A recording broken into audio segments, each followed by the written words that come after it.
Bueno, pues hola a todos, soy José Carlos Fernández, bienvenidos a un nuevo video del curso Instituciones de Derecho Privado 2 de la Facultad de Derecho de la Universidad Católica. En este video vamos a tratar el requisito de la legitimación, ¿ya? Esto va a ser un tópico adicional que hemos incluido dentro del elemento de la capacidad negocial en el esquema del negocio jurídico que tenemos en este curso, ¿ya? Básicamente, la legitimación consiste en lo siguiente. Cuando hablamos de la legitimación, estamos hablando de la aptitud que tiene un sujeto de generar los efectos jurídicos que se están produciendo o que se están previendo en el negocio jurídico, ¿ya? Como ven, en realidad, durante todo el esquema del negocio jurídico hemos estado estudiando distintas cosas que hacen que el negocio jurídico llegue o no a tener efectos, ¿no? Y en algunos casos, algunos defectos en esta configuración ocasionan la invalidez, en algunos otros casos ocasionan la ineficacia.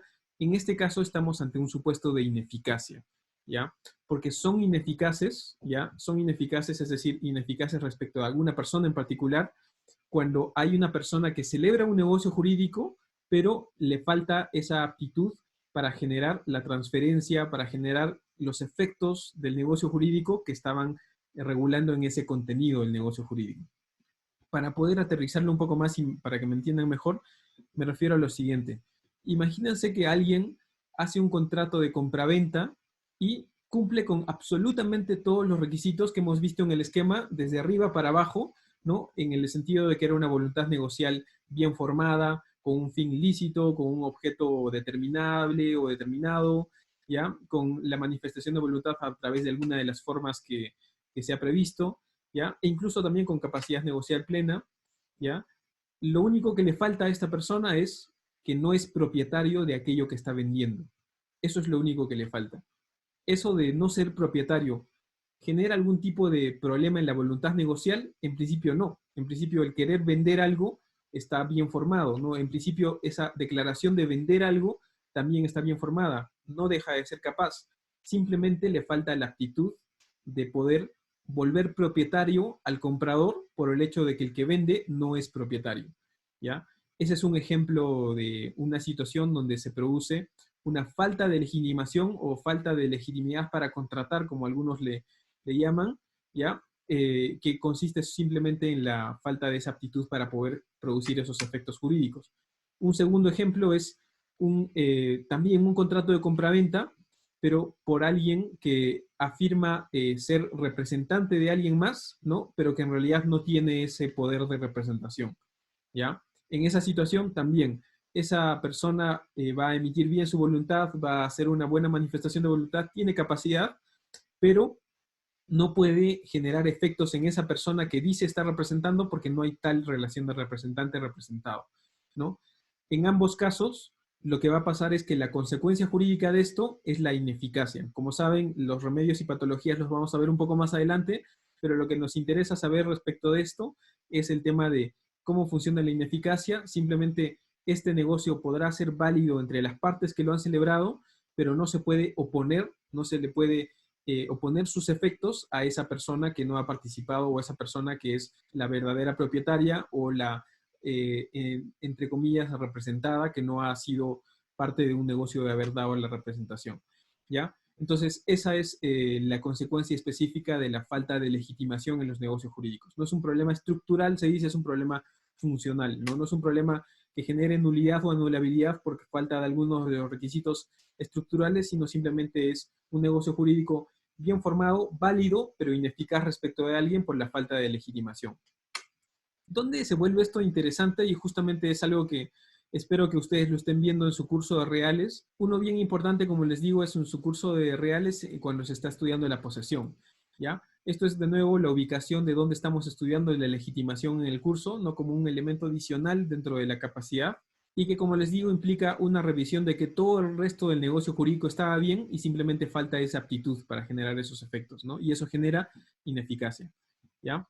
Vamos al caso o el ejemplo donde esto es útil, porque, digamos, hay algunos ejemplos donde puede esto ser relevante, pero justo uno que ustedes o han visto o van a ver en su curso de reales es importante para ejemplificar dónde se puede volver esto importante, ¿ya?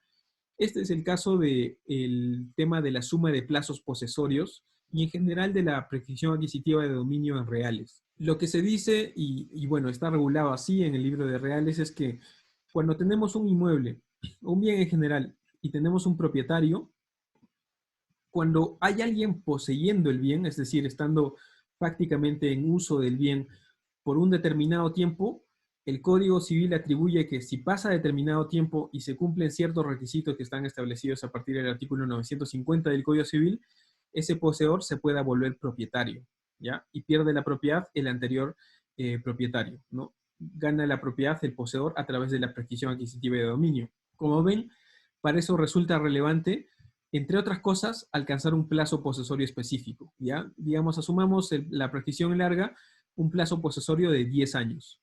Entonces, ¿qué pasa? Lo que sucede es que si tenemos al poseedor 2, que ha poseído solamente 5 años, ¿no? Todavía le faltarían otros 5 para poder volverse propietario. Pero resulta que este poseedor le ha comprado, entre comillas, la propiedad al poseedor 1. Ahí es donde entra justamente el análisis de los títulos válidos pero ineficaces, lo que en reales le van a llamar un justo título, que consiste en qué cosa. Un poseedor estaba primero viviendo ahí inicialmente y viene el poseedor 2 y ese poseedor 2 le compra la propiedad a este poseedor 1. Le compra la propiedad entre comillas. Y digo entre comillas porque esa compraventa tiene lo que hace un momento yo estaba mencionando. Tiene todos sus requisitos de acuerdo a la estructura que ya hemos estudiado, no todos los requisitos de la voluntad negocial, todos los requisitos de la manifestación de voluntad y todos los requisitos de la capacidad negocial. Tiene toda esa compraventa que están celebrando entre esas dos personas, ¿ya? Lo único que le falta a esa compraventa es la legitimación, el hecho de que el poseedor 1 sea el propietario. ¿Quién es el propietario? No es el poseedor 1, es el propietario T. Entonces, como tal, esta compraventa, aun cuando es válida, y ese es, digamos, lo que además menciona el Código Civil en el artículo 898 de la suma de plazos posesorios cuando habla del justo título, se trata de una compraventa válida, ¿ya? Pero que es ineficaz. Es ineficaz en el sentido de que no logra que el poseedor 2 se vuelva propietario, porque el propietario no era el poseedor 1, sino es el propietario T y lo sigue siendo hasta ese momento, ¿ya? Eso entonces significa que la compraventa no tiene efectos, no sirve para nada. En efecto, no logra transferir la propiedad al poseedor 2. Este solamente es un poseedor, al igual que el primer poseedor. Sin embargo, sí tiene determinada utilidad porque el hecho de que haya habido este justo título le permite al poseedor 2, entre otras cosas, sumar el plazo posesorio del poseedor 1. Y en lugar de tener que esperar 5 años más, puede sumar a su plazo posesorio el plazo posesorio del poseedor 1. Además, cuando ustedes estudien el tema de prescripción adquisitiva, van a ver que para tener un plazo prescriptorio más corto, uno de los requisitos es tener un justo título también. Ese justo título es el ejemplo perfecto de lo que les estoy comentando. Un contrato de compraventa que es válido porque tiene todos los elementos y requisitos previos, pero lo único que le falta es la legitimación, ¿no? Y como le falta la legitimación, es un contrato de compraventa válido pero ineficaz. ¿Y qué significa ineficaz? Ineficacia es que no puede ser opuesto, no se puede, digamos, oponer a alguien en específico que es el propietario T, ¿ya? Entonces, el propietario T va a perder su propiedad solamente cuando se produzca la adquisición por prescripción adquisitiva, pero el día siguiente a la compraventa, ¿el poseedor 2 puede oponerle la compraventa al propietario T? No, porque la compraventa es ineficaz respecto del verdadero propietario. Entonces, eso es un ejemplo de un lugar donde es relevante el análisis de si estamos o no ante un contrato o ante un negocio jurídico al que le falta la legitimación. ¿Ya? Como ven, va a haber algunos temas que estén alrededor de esto y es parte de lo que en este curso hemos visto y quizás también van a ver en su curso de reales, que es el hecho de preguntarse si quizás acá no está viendo algún otro tipo de defecto en ese negocio jurídico. ¿Ya? Para no entrar a toda esa discusión, básicamente les adelanto, aunque esto lo van a ver el siguiente ciclo en contratos, que este contrato es válido porque justamente dentro de, y algo que hemos visto también, dentro del objeto que puede tener un contrato está el contratar respecto de bienes ajenos, ¿no? Y en contratos, y además luego en contratos típicos, ustedes van a ver que cuando sucede esto, simplemente está pasando que cuando alguien compra de alguien que no es propietario, el Código Civil genera una figura que permite que ese que vendió pueda conseguir la propiedad de quien sí es propietario y a través de eso poder cumplir el contrato en el que se había comprometido a transferir la propiedad. Entonces, bajo esa lógica, se permite o se entiende que ese negocio no deba ser inválido, no deba ser considerado bajo un supuesto de invalidez, ¿no? Lo único que tiene como calificación es que es un negocio jurídico ineficaz. ¿Por qué? Por falta de legitimación. Pero esa legitimación es subsanable, ¿no? Podría conseguir que el propietario T le venda la propiedad y el poseedor 1 transfiera válidamente y también eficazmente la propiedad. Entonces, esa es una situación que se puede presentar. Lo mismo con el otro ejemplo que les puse respecto de la representación. Imagínense que yo digo que soy representante de otra persona y celebro un contrato, ¿ya? Ese contrato no es inválido porque puede pasar que cuando la persona que se afirmó que era la representada se entere y ve y determina que este es un contrato que sí le conviene, podría, lo que luego vamos a ver cuando entremos a representación, ratificar este contrato y sí dar efectos plenos a este contrato para que no sea solamente válido, sino sea también eficaz, ¿ya? Si es que afirmáramos que acá hay una causal de nulidad o alguna causal de invalidez de esa manera, esta lógica, ¿no? Esta posibilidad de subsanar este tipo de acuerdos no sería posible, ¿ya? Y por eso es que entramos a utilizar esta lógica de la ineficacia, ¿no? De la ineficacia respecto de alguien en particular. Un último ejemplo que vale la pena mencionar es uno que, digamos, se ha discutido harto en la práctica judicial, ¿no? Que hasta ha generado un pleno casatorio, que es el del octavo pleno casatorio, que es la venta de los bienes que son de la sociedad conyugal. Básicamente el ejemplo acá es, yo estoy casado con una persona, ¿no? Y sin que esa persona participe, yo vendo un bien que es de la sociedad conyugal. Los bienes de la sociedad conyugal, en principio, para su transferencia, necesitan de la participación de los dos esposos, ¿no? Y acá solo está vendiendo el bien uno de los esposos. ¿Qué pasa en esa situación? ¿Es nulo, ineficaz este negocio jurídico? ¿Bajo qué causal? Y hay un debate enorme respecto de esto, donde algunos le llaman nulidad por fin ilícito, por objeto jurídicamente imposible, por contravención a normas imperativas, ¿no? Hay otros que le llaman a esto ineficacia.